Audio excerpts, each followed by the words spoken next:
નમસ્તે મિત્રો. તો આજે આપણે જે 3 હોળનું મર્ચિંગ કર્યું છે એનો આપણે અંતર્ભાગ તરીકે અલગ અલગ રાખવા છે, એટલે કે અલગ અલગ શાકભાજી વાવીશું.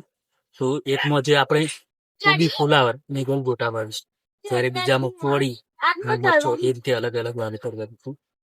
તો અંતર્ભાગ કરવાનો મેન હેતુ હોય છે કે એકના લીધે બીજાને લાભ થાય. તો આ કોબી અને ફુલાવરની વાત કરીએ તો કોબી અને ફુલાવર વચ્ચે આપણે ગલગોટાનું વાવેતર કરીશું.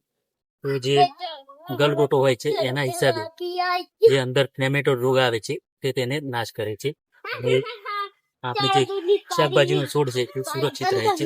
અને બીજું કે ગલગોટાના હિસાબે અંદર માખીઓનું પ્રમાણ વધે છે, અને જેના લીધે જે પ્રક્રિયા થાય, જે ઉત્પાદનની પ્રક્રિયા, તે વધુ ઝડપી બને છે અને આપણો પાક સારો થાય છે. અને જ્યારે ચોળી અને મરચા અને એની વાત કરીએ તો જે ચોળી હોય એને નાઇટ્રોજનનું ઉત્સર્જન કરે છે, એટલે કે જે નાઇટ્રોજનનો છોડ હોય તે મૂળમાંથી નાઇટ્રોજન છોડે છે, જેના લીધે મરચીને નાઇટ્રોજનની જરૂર હોય છે.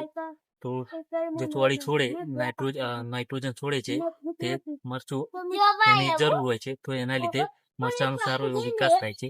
તો આપણે ઓર્ગેનિક કરવાનું છે, એટલે આપણે જે રાસાયણિક દવા કે રાસાયણિક ખાતર વાપરવાનું નથી, પણ એના બદલે આપણે ગૌકૃપા અમૃતમ બેક્ટેરિયા, જીવામૃત, આંકડાનો બોળો એવા વગેરે આપણે પ્રાકૃતિક રીતે બનાવેલા આપણે તૈયાર કરીશું, અને છંટકાવ કરી અને ખાતર બનાવી એમાં અલગ અલગ રીતે આપી આપણે ઉત્પાદન મેળવીશું અને લોકોને સારું એવું ખવડાવીશું.